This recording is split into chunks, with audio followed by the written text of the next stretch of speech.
Kalian udah tahu tentang Badan Eksekutif Mahasiswa Universitas Airlangga yang ada di Surabaya? Kepengurusannya dibekukan. Karena apa? Karena ketika pelantikan Bapak Prabowo dan Gibran kemarin, mereka membuat karangan bunga yang isinya hujatan.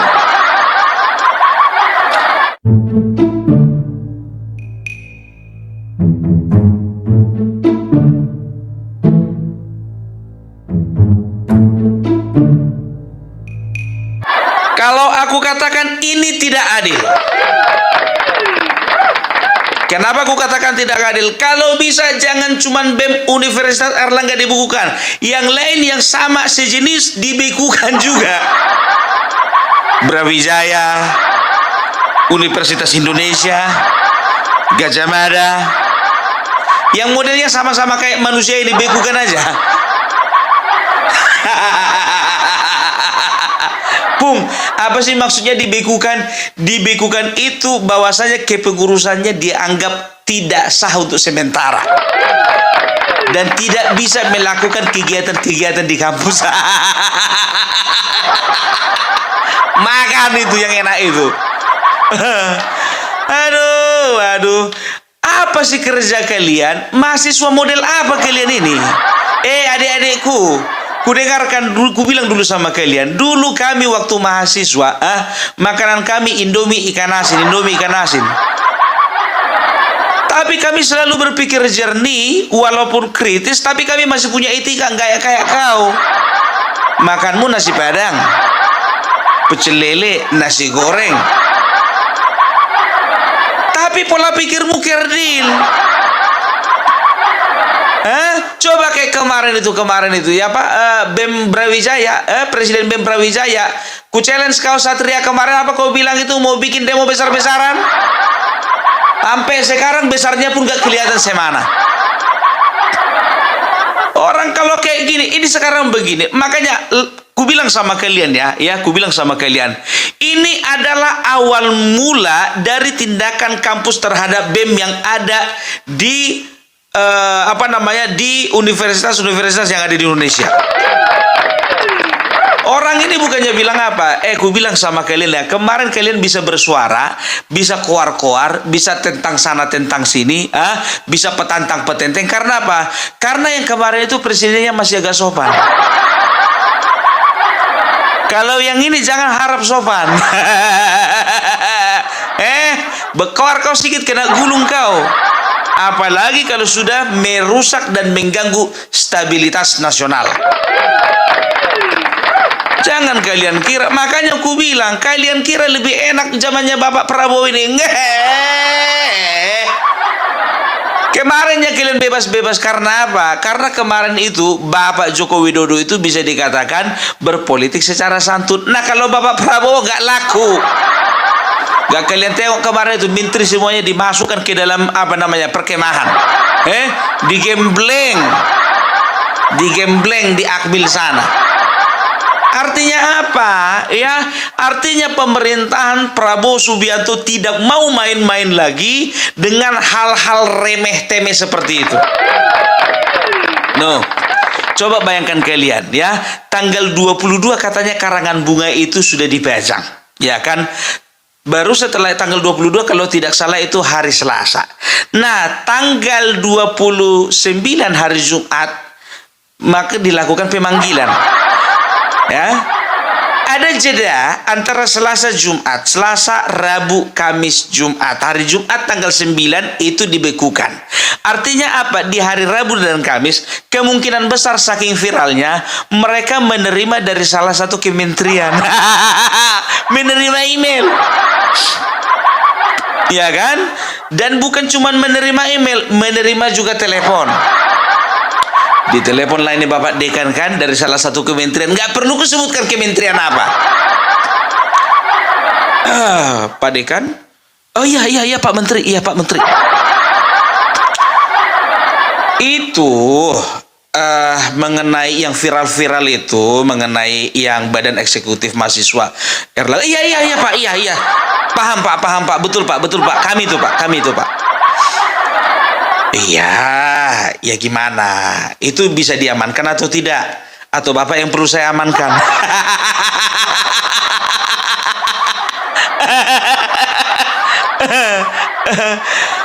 Oh iya Pak, iya Pak, iya Pak. Jadi sebetulnya Pak, kita sudah Pak, kita sudah diskusi sama rektor dan kita akan ambil tindakan Pak. Kau ambil tindakan secepatnya atau kau yang ditindak?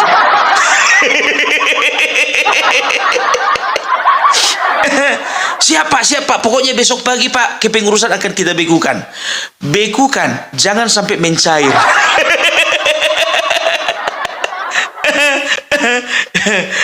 Iya baik Pak, baik, siap Pak.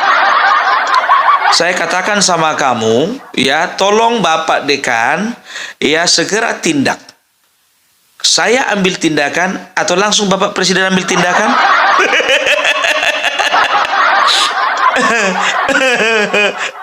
Iya Pak, siap Pak. Dipanggil Dekan inilah ini ketua BEM. Ada surat pemanggilan, ya kan? Kalau nggak salah dipanggil orang itu hari Kamis itu, ya kan? Maksud kalian apa? Ya kita itu Pak hanya ingin mengungkapkan apa yang kami rasakan Pak sebagai mahasiswa. Wow. Emang apa rupanya kalian rasakan? Kami merasa Pak, beliau itu adalah Jenderal Bengis. Dan juga beliau itu adalah pelanggar HAM.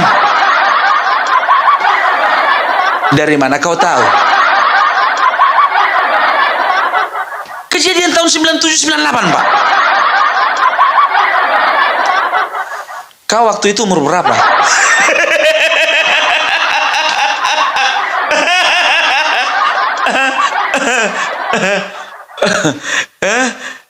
Dibilang dia 3 tahun Pak. 3 tahun. Udah pintar kau baca?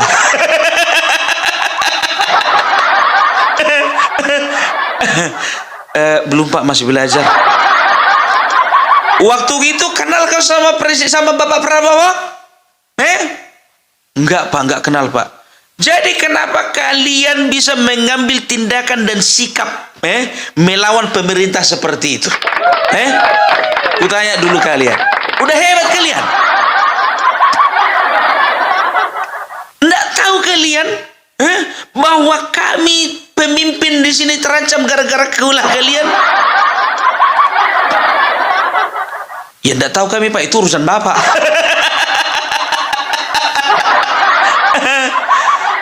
Justru karena urusanku lah itu, maka ini juga menjadi urusanku. Sekarang kukatakan sama kalian, kepengurusan kalian untuk sementara dibekukan. Terus kalian bilang itu IPK profesor IPK 2,5 itu, apa maksudnya itu? Udah berapa rupanya IP-mu? Kau jawab berapa IP-mu? Lumayan tinggi sih Pak. Sekarang begini aja, kalau mau selamat kau, mau tetap kau ada di kampus ini, ya, kau bikin klarifikasi nanti. Oh nggak bisa gitu dong Pak. Kita itu harus bersikap kritis Pak. Kita itu harus mahasiswa Pak. Kita itu punya pikiran sendiri Pak. Stop muncungmu itu situ. Mau kupanggil orang tuamu.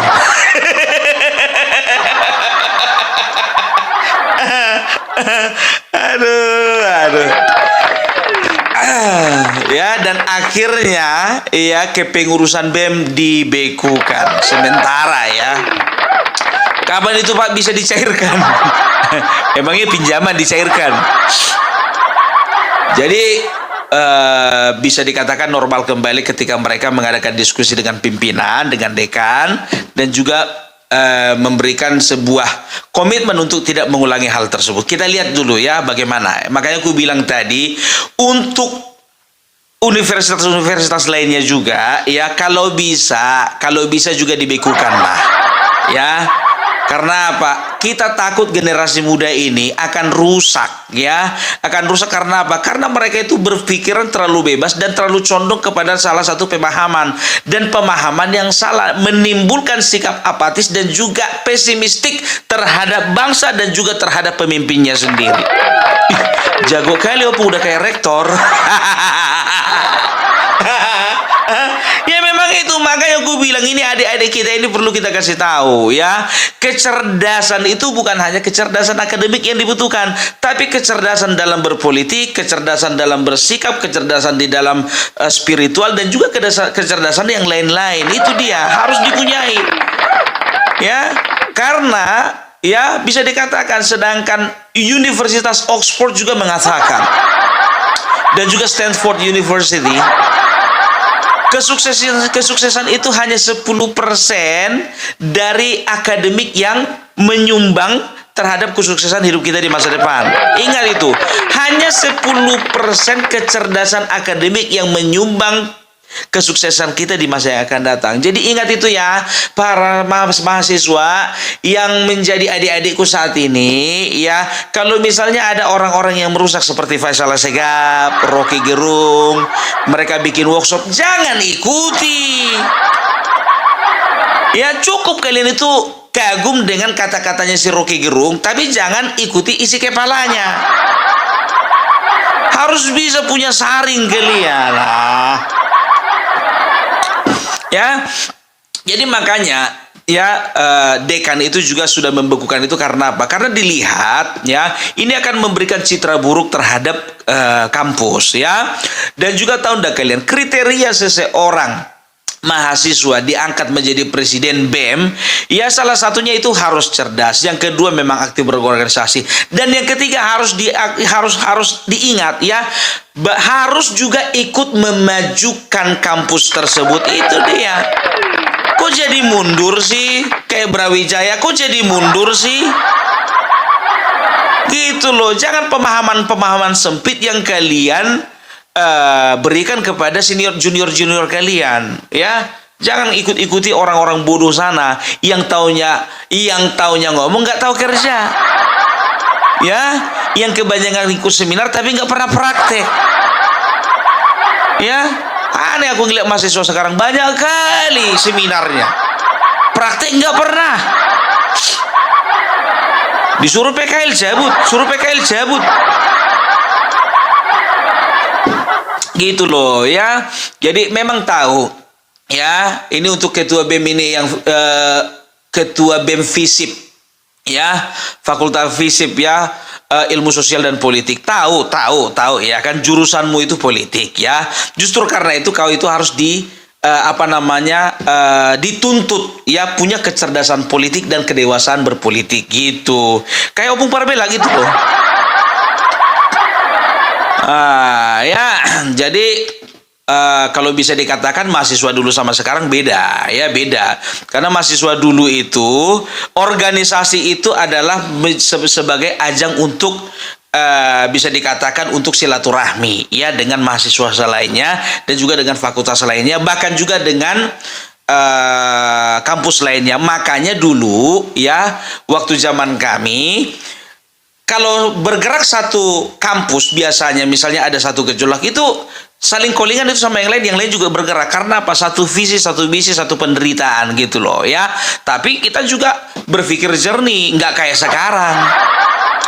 Coba bisa dikatakan itu yang turun ke lapangan itu, yang demo-demo itu, ku bilang sama kalian, itu tidak mewakili sedikit pun daripada seluruh mahasiswa. Bayangkan, ya, mahasiswa jumlahnya 10.000, yang demo paling 100. Yang malas-malas belajar itu,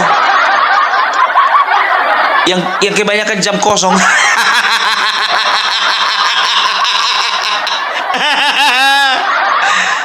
Iya, yang kerjanya cuma nongkrong terus.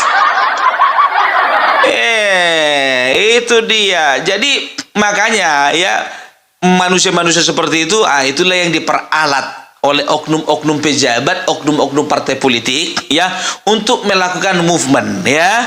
Mereka didorong-dorong dari belakang seolah-olah mereka itu pejuang terdepan gitu. Padahal mereka itu dibayar.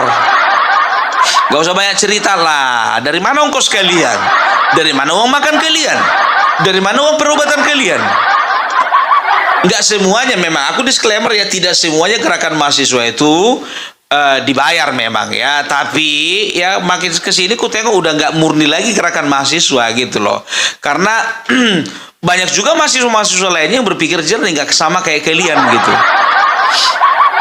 Ya, jadi pemerintah Bapak Prabowo, coba bayangkan kalian dulu ya, coba renungkan kalian dulu kata-katanya, ya, kalian renungkan dulu, ya, selamat atas dilantiknya Jenderal Bengis, Jenderal Bengis pelanggar HAM. Di mana ada di Indonesia ini, di dunia ini, yang mengucapkan kata, ya, memberikan karangan bunga pengucapan selamat, tapi isi-isinya menghujat. Ya, dan juga dikatakan di situ apa namanya, produk dari apa, produk dari haram, apa, produk anak haram konstitusi kan ya, tahap apa itu, aku pun bacanya juga nggak selera aku ya. Jadi bisa dikatakan ya ini nggak berpikir jernih gitu ya, mau kritis tapi terlihat bego ya.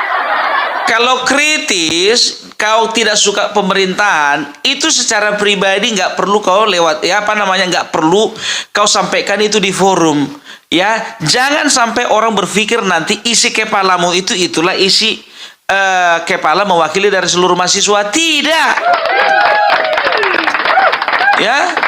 Ku bilang sama kalian, ya, dalam pemilihan BEM dulu dan juga sekarang itu beda, nggak kayak dulu. Kalau dulu memang fight gitu loh, memang betul-betul orang yang berkualitas, orang-orang yang terpandang gitu. Dan juga sayangnya tahu kalian ya, pembekuan kepengurusan BEM ini dikritisi oleh Wakil Ketua DPRD Jawa Timur ya. Jadi Wakil Ketua DPRD ini mengatakan bahwasanya ya tidak perlulah dibukukan seperti itu. Ya kita hormatilah setiap pandangan dari tiap-tiap mahasiswa, kan begitu. Mak, bijaksana kali kawan ini, kan begitu kan. Siapa kawan ini bikin kok begitu? Wakil Ketua Dewan. Begitu ku cek dari partai mana? PDIP.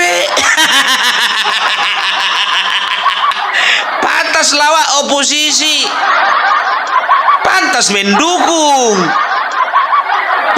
Kebetulan juga dia pernah jadi presiden BEM di universitas yang sama. Aku sanksi nih, aku udah dapat benang birunya ini. Entah kau yang nyuruh itu. Nah, biasanya kan ada silaturahmi antara senior junior kan. Aku tidak menuduh, aku nanya, betul kau yang bikin atau tidak? Atau kau yang mendorong mereka bikin atau tidak? Kok lain pembelaanmu kawan? Ku searching memang kawan ini ya kan, aku lupa namanya, nggak tertarik aku cari namanya, ya kan, nggak tertarik cari namanya, nggak tertarik mengingat namanya ya kan. Ku cari lah namanya ini, Wakil Ketua DPRD Jawa Timur. Sab keluar dia pakai baju warna merah. Ketahuan. Kalau kayak gini ini nggak perlu ditanggapi di masyarakat ini, nggak perlu ya. Ini tanggapan bodoh ini. Hormati, iya hormati, tapi kalau hujatan seperti itu, seorang presiden harus dihargai loh, dihormati loh. Beliau itu adalah pemimpin negara, ya, harus dijaga marwahnya. Jangan suka-suka kalian, udah aku bilang sama kalian, ya, beda pola kepemimpinan Jokowi, beda pemimpinan ke Pak Prabowo. Lihat dulu itu, hari pertama, ya, hari pertama dibawanya itu semuanya ke Magelang, setelah hari ketiga pelantikan dipecatnya 3 hakim, biar tahu kalian. Jangan kira, ya kan, pokoknya apapun yang mengganggu stabilitas di dalam negeri dia akan hajar. Udahlah kalian itu ya, jujur aja aku bilang, kalau kalian mau berorganisasi dengan baik, tapi jangan tinggalkan pelajaran,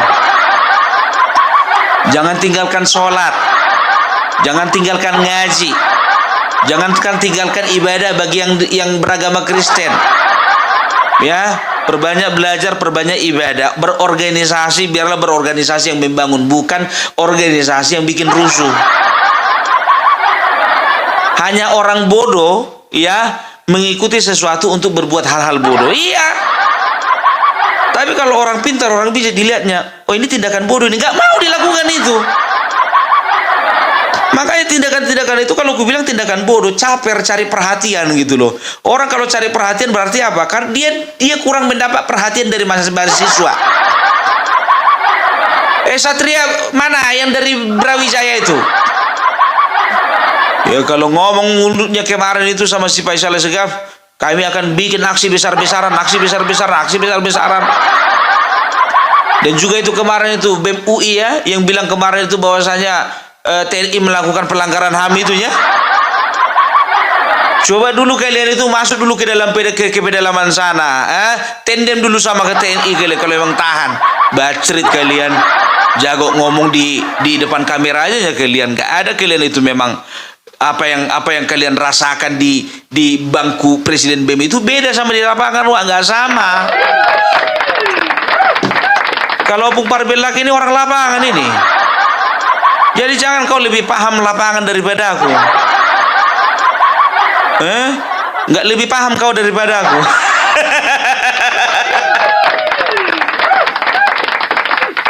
Nggak tahu kau siapa aku kan?